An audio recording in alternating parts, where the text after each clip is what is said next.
Film in the earth की कहानी ऐसे समय की है जहां दुनिया भर में खतरनाक महामारी फैल चुकी थी। इसका कोई इलाज नहीं था, बस बीमार लोगों से खुद को दूर रखना ही एक हल था। ऐसे में कुछ वैज्ञानिकों को ब्रिस्टल के करीब जंगलों में अजीब चीजों का पता चला, तो मालूम करने के लिए कुछ वैज्ञानिकों को वहां भेजा गया, मगर बाद में उनका कोई पता न चल सका। जानेंगे क्या हुआ उनके साथ। चैनल को सब्सक्राइब करना ना भूले। फिल्म की शुरुआत एक ऐसे सीन से होती है जहां जंगल में कोई पत्थरों को तोड़ रहा था और फिर उन पत्थरों के छोटे छोटे टुकड़े वो जंगल के अलग अलग जगहों में दफना देता है। इसके बाद हमें मार्टिन लॉरी नामी एक वैज्ञानिक दिखाया जाता है जो इसी कहानी का मेन कैरेक्टर है। वो इन जंगलों में आया था। जंगल की सीमा पर ही एक चौकी थी। ये क्वारंटीन जोन था क्योंकि बाकी दुनिया खासकर शहर अब सुरक्षित नहीं थे और ऐसे वीरान जगहों पर हर किसी का आना मना था। मार्टिन एक खास काम से यहाँ आया था। जो वैज्ञानिक खोज के लिए भेजे गए थे उनसे कोई खबर नहीं मिली और सरकार को यहाँ के उपजाऊ जमीन पर रिसर्च करनी थी क्योंकि ये कुछ ज्यादा ही उपजाऊ थी और जैसे कि अब पानी की कमी आ चुकी है तो उन्हें ऐसा कोई तरीका चाहिए जिससे सरकार बाकी बचे इंसानों के खाने की कमी को पूरा कर सके। मगर मार्टिन का असली मकसद ये नहीं था। ओलिविया वेंडल नामी एक वैज्ञानिक को कुछ साल पहले इन जंगलों में भेजा गया और पिछले कुछ महीनों से उसकी कोई खबर नहीं आई। यहाँ आने से पहले उसके और मार्टिन के बीच संबंध थे। असल में वो उसे ढूंढना चाहता था मगर बाकी लोगों को इस बात का पता नहीं था। उन्हें तो यही लग रहा था कि वो बस रिसर्च के लिए आया है। चौकी पर पहुंचकर सबसे पहले तो उसे सैनिटाइज किया जाता है, उसके टेस्ट लिए जाते हैं क्योंकि जो वायरस दुनिया में फैल चुका है वो बहुत ही खतरनाक है। यहाँ इस चौकी पर तैनात ये लोग काफी समय से यहाँ रह रहे हैं। बाहरी दुनिया से इनका ज्यादा संपर्क नहीं होता, बस सरकार जो आदेश देती है ये लोग उसी का पालन करते हैं। खैर मार्टिन के रिसर्च में उनकी कोई दिलचस्पी नहीं थी, बस वो कुछ सवाल पूछते हैं और उसके डॉक्यूमेंट्स चेक करते हैं। मार्टिन को जंगल के जिस हिस्से में जाना था वो यहाँ से 2 दिन की दूरी पर था। ये लोग किसी गाड़ी का इस्तेमाल नहीं कर सकते थे, इन्हें पैदल ही जाना होगा। मार्टिन के साथ यहाँ की एक गाइड भी जाने वाली थी, एल्मा उसका नाम था। दोनों की मुलाकात होती है। जिस घर में मार्टिन रुका था वहाँ की दीवार पर एक पुरानी पेंटिंग थी, एक डरावनी सी पेंटिंग जिसमें कुछ इंसान पूजा कर रहे थे और बलि दे रहे थे, शायद किसी देवता के लिए। वहाँ लिखा था पेरंग फिक। इसके बारे में मार्टिन एल्मा से पूछता है तो एल्मा बताती है कि ये बहुत ही पुरानी कहानी है, इसे जंगल की आत्मा कहते हैं और पुराने जमाने में लोग इसकी पूजा किया करते थे। आजकल ये कहानी बच्चों को सुनाई जाती है। फिर ये तो साफ था कि मार्टिन और एल्मा को इस सब पर कोई विश्वास नहीं था, और हो भी क्यों। दोनों की कुछ बातें होती है। बाद में मार्टिन के टेस्ट रिजल्ट भी आ गए जो साफ थे। मार्टिन वहाँ के एक आदमी से पूछता है कि जो लोग जंगल में गए यानी खो गए उन्हें ढूंढने के लिए जीपीआरएस का इस्तेमाल क्यों नहीं किया गया। तो वो बताता है कि वहाँ नेटवर्क काम ही नहीं करता। जो लोग गए थे वो बिना गाइड के थे। जंगल में भटक जाना इंसान पर एक अजीब सा डर हावी कर देता है। उनके साथ भी यही हुआ होगा। मार्टिन जंगल की ओर देखता है और कहता है कि मुझे तो ये जंगल इतना खतरनाक नहीं लग रहा। रात वो यहीं बिताते हैं। फिर अगले दिन सुबह सवेरे ही ये अपने मंजिल के लिए निकल गए, सिर्फ मार्टिन और एल्मा। मार्टिन ज्यादा बाहर नहीं निकला था, तो जंगल में इतना लंबा सफर ये उसके लिए पहली बार था। चलते चलते वो एल्मा को बताता है कि डॉक्टर ओलिविया को वो अच्छे से जानता था क्योंकि यहाँ आने से पहले दोनों ने एक साथ काम किया था। एल्मा का कहना था कि पहले उन्हें ओलिविया से लेटर्स मिलते थे मगर 6 महीनों से उसकी कोई खबर नहीं आई। रात होने से पहले ये कैंप लगाते हैं, खाना खाते हैं। जंगलों में जानवरों की अजीब आवाजों से मार्टिन को नींद नहीं आती। सुबह होने पर ये अपने सफर को जारी रखते हैं। रास्ते में इन्हें एक टेंट मिला जिसे पार दिया गया था।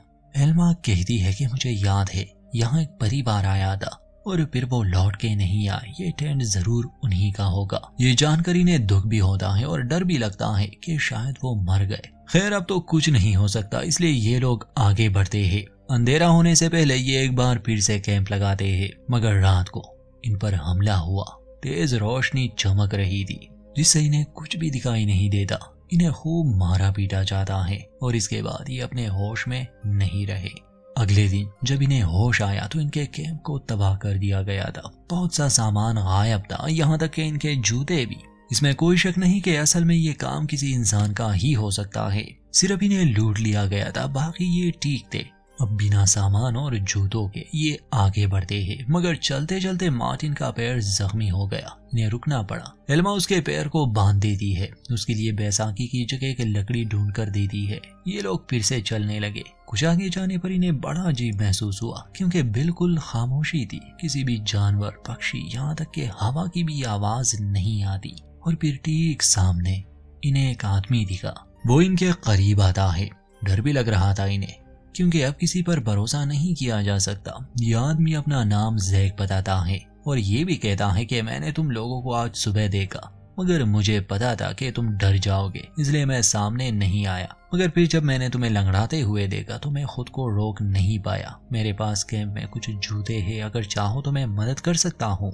ना चाहते हुए भी एल्मा और मार्टिन को उस पर भरोसा करना पड़ा। जैक उनसे यहाँ आने की वजह पूछता है तो एल्मा बताने से इनकार करती है, जिस पर जैक कहता है कि अगर तुम नहीं बताओगी तो मैं भी अपने बारे में कुछ नहीं बताऊंगा, बस तुम लोगों की मदद करूंगा और फिर यहाँ से चले जाना। कैंप पर पहुंचकर एल्मा और मार्टिन देखते हैं कि जैक के पास बहुत सा सामान है। शायद वो यहाँ काफी समय से रह रहा है। उसकी बातों से लग रहा था कि बाकी दुनिया से दूर वो यहाँ काफी खुश है। कैंप में आने के बाद जैक मार्टिन के पैर का जख्म देखता है, जिस पर वो कहता है कि ये जख्म काफी गहरा है, इस पर टांके लगाने होंगे। तो वो जल्दी से सुई धागा लिए मार्टिन के पैर पर टांके लगा देता है। फिर उन्हें जूते देता है, यहाँ तक कि खाना और पानी भी। और अंत में वो उन्हें अपनी तरफ से एक शरबत पिलाता है जो बहुत मीठा था। मगर जल्द ही मार्टिन और एल्मा को समझ आया कि इसमें नशा है और जैक तो बस अच्छा होने का नाटक कर रहा था। जैसे ही दोनों बेहोश हुए, जैक दोनों के कपड़े उतार देता है, उन्हें अपने बनाए कपड़े पहना देता है और उनकी कुछ ऐसी तस्वीरें लेता है जैसे वो लोग मर गए हो और यहाँ किसी तरह का शैतानी रस्म चल रहा हो। जब दोनों को होश आया तो जैक ने उन्हें कुर्सी से बांध दिया था। वो जैक से विनती करते हैं कि वो उन्हें जाने दे, मगर जैक जो काफी अजीब और खतरनाक इंसान था, वो कहता है कि इतनी आसानी से मैं नहीं जाने दे सकता, ये मुमकिन ही नहीं। जो तस्वीरें उसने ली थी वो उन्हें दिखाता है, जिससे एल्मा और मार्टिन और घबरा जाते हैं। अगले दिन वो उन्हें बाहर ही बांधे रखता है और उनके सामने अजीब अजीब सी बातें करता है। वो किसी अदृश्य शक्ति के बारे में बता रहा था जो इस जंगल में रहती है और जैक ये दावा कर रहा था कि मैं उससे बात कर सकता हूँ। तुम्हारा यहाँ आना कोई इत्तेफाक नहीं है और बाहर की दुनिया सुकड़ रही है। एल्मा और मार्टिन को कुछ भी समझ नहीं आता। अगली रात जैक आकर मार्टिन को बताता है कि तुम्हारे पैर का इन्फेक्शन बढ़ गया है और मुझे तुम्हारी कुछ उंगलियां काटनी पड़ेगी। ये सुनकर एल्मा और मार्टिन दोनों से मना करते हैं, क्योंकि जैक ये अपनी कुल्हाड़ी से करने वाला था। वो कोई डॉक्टर नहीं था, मगर वो नहीं मानता और तुरंत ही मार्टिन की 2 उंगलियां काट देता है। मार्टिन बेचारा दर्द से तड़पने लगा, यहाँ तक कि वो बेहोश हो गया। उंगलियां काटने से पहले जब मार्टिन और एल्मा कुर्सी से बंधे हुए थे तो मार्टिन को वहां एक ब्लेड दिखा, जिसके बारे में उसने एल्मा को बता दिया था कि उसकी मदद से वो अपनी रस्सियां काटकर खुद को आजाद कर सकते हैं। मगर फिर जैक आ गया। कुछ घंटे बाद जैक मार्टिन को बाहर ले जाता है, क्योंकि इस बार वो उसकी बलि देने वाला था। वो उसे वो अजीब से कपड़े पहना देता है, आसपास कुछ चीजें रख देता है। एल्मा टेंट में ही थी। किसी तरह वो उस ब्लेड को हासिल कर लेती है, खुद को आजाद कर देती है। जैक को शक हुआ तो जब वो अंदर आया तो एल्मा उस पर हमला कर देती है। जैक घायल हो गया। एल्मा को मौका मिल जाता है, इसलिए वो तुरंत ही मार्टिन की तरफ भागती है, उसे छुड़ाती है। इन लोगों ने पहले ही प्लान बना लिया था कि ये अलग अलग दिशा में भागेंगे। ये ऐसा ही करते हैं। जैक जख्मी हालत में उठता है और एल्मा को पकड़ने की कोशिश करता है। इस बीच मार्टिन को भी यहाँ से दूर भागने का मौका मिला। जैक एल्मा को तीर से निशाना बना रहा था। उसकी जान बचाने के लिए मार्टिन जैक को आवाज देता है कि मैं यहाँ हूँ। पागल जैक एल्मा को छोड़कर उसके पीछे चला गया। अब मार्टिन उससे जंगल में छुपने की कोशिश कर रहा था और जैक हाथ में कुल्हाड़ी लिए उसे मारने की। मार्टिन को वहाँ कुछ लाइट्स नजर आई और माइक भी, तो वो माइक में मदद के लिए आवाज लगाता है। खैर उसे कुछ दृश्य भी दिखाई दिए, मगर खुशकिस्मती से वो जैक के हाथ नहीं आया। उसे एक सूट पहने औरत ने बचा लिया। ये औरत और कोई नहीं बल्कि ओलिविया थी, जिसकी तलाश में मार्टिन यहाँ आया था। ओलिविया जल्दी से मार्टिन को अपने कैंप ले जाती है, मगर उसे एल्मा की चिंता थी, इसलिए वो उसे ढूंढने बाहर आया और खुशकिस्मती से वो उसे मिल जाती है। ओलिविया उनकी मदद करती है और ये जानकर उसे बहुत बुरा लगा कि ये सब जैक ने किया। मार्टिन बताता है कि भागते समय मैंने कुछ लाशें भी देखी, वो एक कातिल है। मार्टिन ओलिविया से वजह पूछता है कि उसने किसी से संपर्क क्यों नहीं किया, तो ओलिविया बताती है कि अब हालात बदल गए, मैं यहाँ इतनी व्यस्त रही कि कोई संदेश भेज ही नहीं पाई। मुझे यहाँ कुछ मिला है, कुछ ऐसा जो सब कुछ बदल देगा, और पिछले कई महीनों से मैं बस उसी पर काम कर रही हूँ। मार्टिन का जख्म देखकर वो कहती है कि इसे दागना होगा। बदकिस्मत मार्टिन को एक बार फिर से दर्द सहना पड़ा। बाद में पता चलता है कि असल में जैक ओलिविया का पति था। अब वो यहाँ नहीं आता तो शायद ये लोग यहाँ सुरक्षित है। ओलिविया इस कहानी को थोड़ा और भी अच्छे से समझा देती है। वो कहती है कि मुझे यहाँ एक पत्थर मिला है, एक अजीब सा पत्थर। जंगल में हर जगह मैंने सेंसर लगाए हैं और काफी जगहों पर माइक्स भी। मुझे लगता है कि ये पेड़ बातें करते हैं।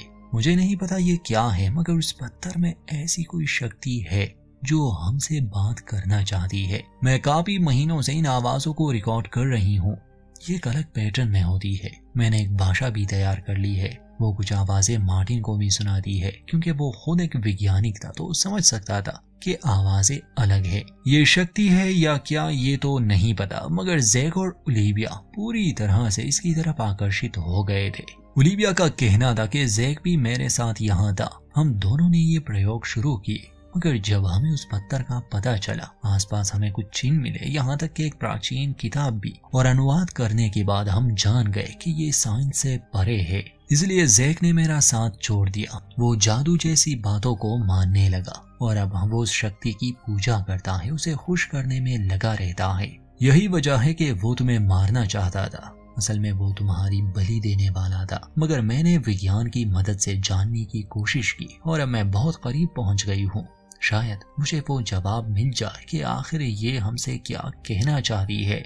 जान सकूंगी मैं कि आखिर इसमें क्या राज छुपा है।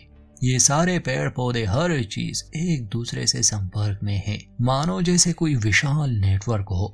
ये सब सुनने के बाद एल्मा मार्टिन से अकेले में बात करती है, समझाती है कि देखो मुझे इस औरत पर भरोसा नहीं, ये भी जैक की तरह अजीब बातें कर रही है, शायद दोनों मिले हुए हो। हमें यहाँ से निकलना होगा और इसे भी साथ ले जाना होगा। मार्टिन एल्मा की बात मान लेता है और ओलिविया को मनाने की कोशिश करता है, मगर ओलिविया यहाँ से जाने वाली नहीं थी और वो एक अजीब बात बताती है। वो मार्टिन से पूछती है कि तुम्हें यहाँ आने पर मजबूर किया गया है, तुम्हें लग रहा है जैसे तुम यहाँ आना चाहते थे, मगर ऐसा नहीं है। ये ख्याल किसी बीज की तरह तुम्हारे दिमाग में डाला गया है। यहाँ आने से पहले तुम्हारे कान बजे थे। तो मार्टिन जवाब देता है कि हाँ। ओलिविया कहती है कि मेरे और जैक के साथ भी ऐसा ही हुआ था। असल में उसका इशारा उसी शक्ति की तरफ है जो इस जंगल में है। इन्हें यहाँ लाने के पीछे राज क्या है ये अभी तक पता नहीं चलता। खैर मार्टिन फिर भी उसकी बात नहीं मानता।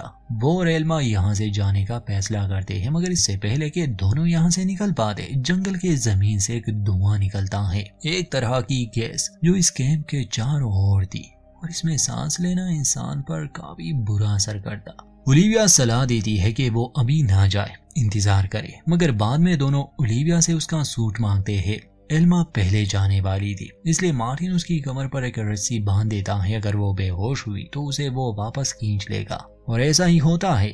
एल्मा बस थोड़ी ही दूर चली गई थी कि उस पर गैस का असर होने लगा। उसे अजीब से दृश्य दिखाई दिए। मार्टिन उसे वापस खींच लेता है। वो बहुत डरी हुई थी और बार बार कह रही थी कि मैंने उसे देखा, वो बहुत विशाल है। रात को जब ये लोग कैंप में थे तो जैक आता है। वो सीमा पर ही खड़ा था, हाथ में फ्लायर लिए।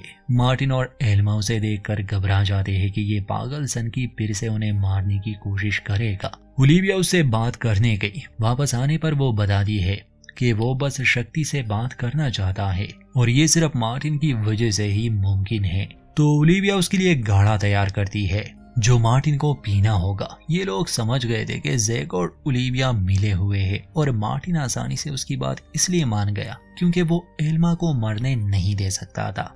उसने मार्टिन की जान बचाई तो दोनों एक पेड़ के नीचे बैठ जाते हैं। मार्टिन उस गाढ़े को पी लेता है। ओलिविया का मानना था कि चूंकि इस शक्ति ने मार्टिन को यहाँ बुलाया है तो वो इसी से बात करना चाहती है। तभी एक तेज आवाज से दोनों सर पकड़कर बैठ गए। एल्मा ओलिविया के पास जाती है ताकि उसे बता सके, मगर ये देखकर वो समझ गई कि ये जैक से भी बड़ी पागल है। उसके वर्कशॉप में अनगिनत लोगों की तस्वीरें थी। ये वही लोग थे जिसे उसने मारा। तो एल्मा उससे लड़ने लगी, उसे जख्मी करके बाहर आती है। जैक मार्टिन को मारने वाला था, मगर एल्मा पहुंच गई। पहले तो वो जैक की आंख फोड़ देती है और बाद में उसका किस्सा ही खत्म कर देती है। कुछ ही देर में वो जहरीली गैस पूरे जंगल में फैल गई और एल्मा उसमें बुरी तरह फंस चुकी थी। काफी समय तक उसे अजीब और गरीब चीजें दिखाई दे रही थी और अगली सुबह जब वो उठती है तो वो पूरी तरह से बदल गई थी।